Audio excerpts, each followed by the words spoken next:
क्या एक नवजात शिशु क्रिमिनल हो सकता है? 1871 में ब्रिटिश सरकार ने कहा हाँ, ये कोई मूवी स्क्रिप्ट नहीं है, ये इंडिया की हिस्ट्री का वो काला सच है जो आज भी लाखों लोगों को हॉन्ट कर रहा है। इमेजिन करिए, आपके जन्म लेते ही आप पर एक ठप्पा लगा दिया जाता है क्रिमिनल, चोर या गुनहगार का।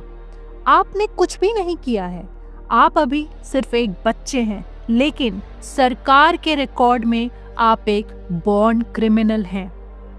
ये कोई डिस्टोपियन मूवी की स्क्रिप्ट नहीं है, ये इंडिया की हिस्ट्री का एक डार्क चैप्टर है जो आज भी जिंदा है। आज हम बात करेंगे बॉर्न क्रिमिनल्स की, वो लोग जिन्हें ब्रिटिश एम्पायर ने सिर्फ उनकी कास्ट के वजह से उनको क्रिमिनल डिक्लेयर किया था। तो बात शुरू होती है 1871 से। ब्रिटिश इंडिया में एक कानून पास हुआ, द क्रिमिनल ट्राइब्स एक्ट। अंग्रेजों को लगता था कि कुछ जातियां ऐसी है जो एडिक्टेड टू क्राइम्स है। उनका लॉजिक ये था कि कारपेंटर का बेटा कारपेंटर ही बनता है, वैसे ही ट्राइब्स बाय प्रोफेशन और बाय बर्थ क्रिमिनल होते हैं। तो ब्रिटिश सरकार ऐसा क्यों करती थी? उनको प्रॉब्लम क्या था? असल में ब्रिटिश एडमिनिस्ट्रेशन को कंट्रोल पसंद था। वो चाहते थे कि लोग एक जगह रहे, खेती करें और टैक्स भरे। लेकिन इंडिया में हजारों सालों से बंजारे, ट्रेडर्स और नोमैडिक लोग घूम घूम कर अपना जीवन बिताते थे।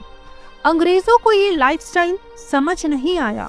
उन्हें लगा ये लोग जो एक जगह टिकते नहीं हैं, इन पर नजर कैसे रखा जाए।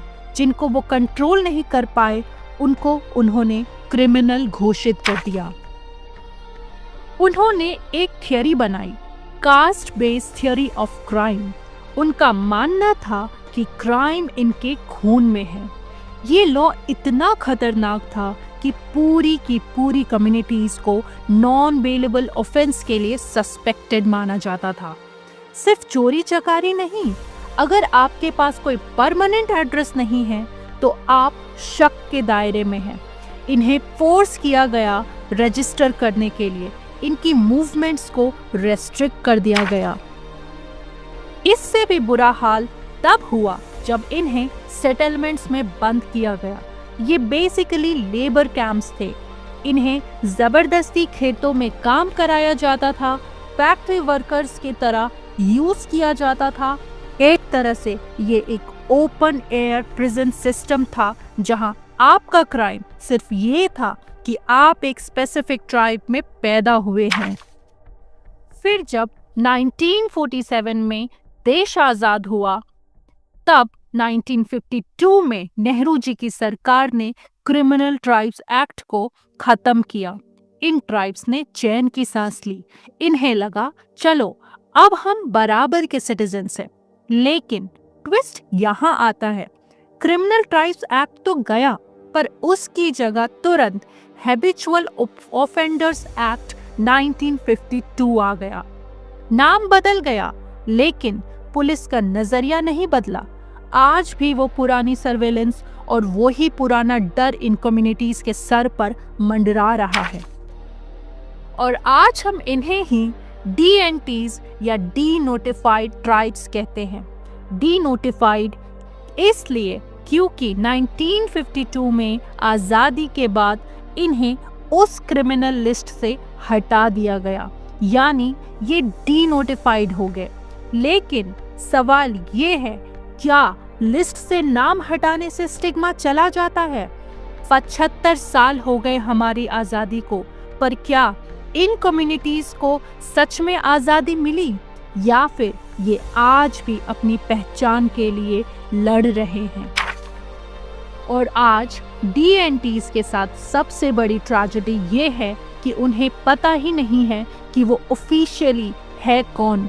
इंडिया की कॉन्स्टिट्यूशन इन्हें एक सिंगल कैटेगरी में नहीं रखता। किसी स्टेट में तो ये शेड्यूल्ड कास्ट है, किसी में ये शेड्यूल्ड ट्राइब है और किसी में अदर बैकवर्ड क्लास। और सबसे दुख की बात, आईडेट कमीशन 2017 ने पाया कि करीब 268 कम्युनिटीज ऐसी हैं जो किसी भी लिस्ट में नहीं है, ना एससी, ना एसटी और ना ही ओबीसी में।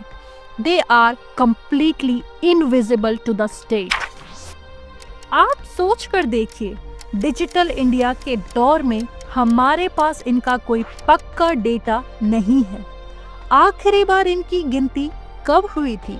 1931 में। उसके बाद किसी सेंसस ने इन्हें अलग से काउंट नहीं किया। स्कॉलर्स लाइक जीएन डेवी मानते हैं कि इनकी संख्या करोड़ में है, लेकिन ऑफिशियल पेपर पर ये गायब है।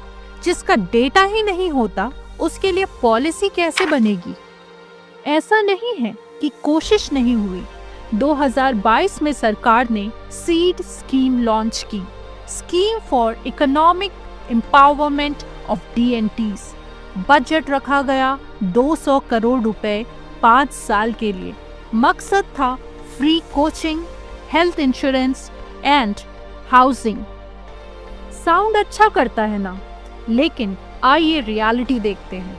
2026 आते आते इसका बहुत छोटा ही हिस्सा खर्च हो पाया है। क्यों? पैसा है, पर पैसा लेने वाला नहीं पहुंच पा रहा। तो प्रॉब्लम कहाँ है? प्रॉब्लम ब्यूरोक्रेसी की है। इस स्कीम का फायदा लेने के लिए आपको एक डीएनटी सर्टिफिकेट चाहिए। जब एक आम डीएनटी इंसान डिस्ट्रिक्ट ऑफिस जाता है तो ऑफिसर पूछता है, प्रूफ दिखाओ। अब इनके पूर्वज हमेशा घूमते रहे हैं। जिनके पास जमीन की कागज नहीं, वो 50 साल पुराना प्रूफ कहां से लाएंगे? रिजल्ट, स्कीम फेल हो जाती है और पैसा वापस चला जाता है। लेकिन स्कीम से भी बड़ी प्रॉब्लम है स्टिग्मा, हैबिचुअल ऑफेंडर्स का ठप्पा। आज भी उन्हें बिना वारंट और बिना सबूत के ही उठा लिया जाता है। ये एक कॉलोनियल रिफ्लेक्स है। पुलिस ट्रेनिंग आज भी उन्हें सस्पेक्ट की तरह देखना सिखाती है। ये कहानी सिर्फ इंडिया की नहीं है, दुनिया भर में नोमैडिक ग्रुप्स के साथ यही हुआ है। यूरोप में रोमा और सिंटी कम्युनिटीज, जिन्हें लोग जिप्सीज कहते हैं, उनका डीएनए और भाषा हमारे इंडियन डीएनटीज से मिलती है। उन्होंने होलोकॉस्ट फेस किया है, डिस्क्रिमिनेशन फेस किया है। आयरलैंड में आयरिश ट्रैवलर्स है। इन सब का संघर्ष सेम है, एक ऐसी दुनिया में अपनी जगह बनाना जो सिर्फ सेटल्ड लोगों के लिए बनी है। तो सॉल्यूशन क्या है? एक्टिविस्ट जैसे महाश्वेता देवी और जीएन देवी का कहना था कि ये लोग क्रिमिनल्स नहीं, फ्रीडम फाइटर्स थे। बंजारास जैसे ग्रुप्स ने अंग्रेजों के खिलाफ लड़ाई में सप्लाई चेन्स का काम किया था, इसीलिए अंग्रेजों ने उन्हें क्रिमिनल घोषित किया। वो मानते हैं कि इन्हें कॉन्स्टिट्यूशन में अलग से जगह मिलनी चाहिए। दूसरी तरफ सरकार कहती है कि अलग कैटेगरी बनाना लीगली कॉम्प्लेक्स है। वो वेलफेयर बोर्ड्स के थ्रू मदद करना चाहते हैं। लेकिन उम्मीद की एक किरण है सेंसस 2027। सरकार ने वादा किया है कि अगली गिनती में डीएनटीज को स्पेसिफिकली काउंट किया जाएगा। अगर ये होता है तो 100 साल में पहली बार हमारे पास इनविजिबल सिटीजन्स का रियल नंबर होगा और शायद तब जाकर हम पॉलिसीज को सही ढंग से डिजाइन कर पाएंगे। उन्हें वो डॉक्यूमेंट्स मिल पाएंगे जिससे वो आधार, राशन और वोट का हक पा सके। दोस्तों, क्रिमिनल किसी के खून में नहीं होता। क्रिमिनल पैदा होता है हालात से, मजबूरी से और एक्सक्लूशन से। 1871 का वो कानून तो चला गया, लेकिन जब तक हमारे दिमाग से वो क्रिमिनल वाला स्टिग्मा नहीं जाएगा, तब तक इंडिया के ये मिलियंस ऑफ सिटीजन्स अपने ही देश में पराए रहेंगे। इस टॉपिक पर आपका क्या सोचना है? क्या आपके शहर में कोई ऐसी कम्युनिटी है जिसे लोग आज भी शक के नज़र से देखते हैं? कमेंट्स में बताएं। और अगर ये वीडियो इन्फॉर्मेटिव लगे तो शेयर ज़रूर करें।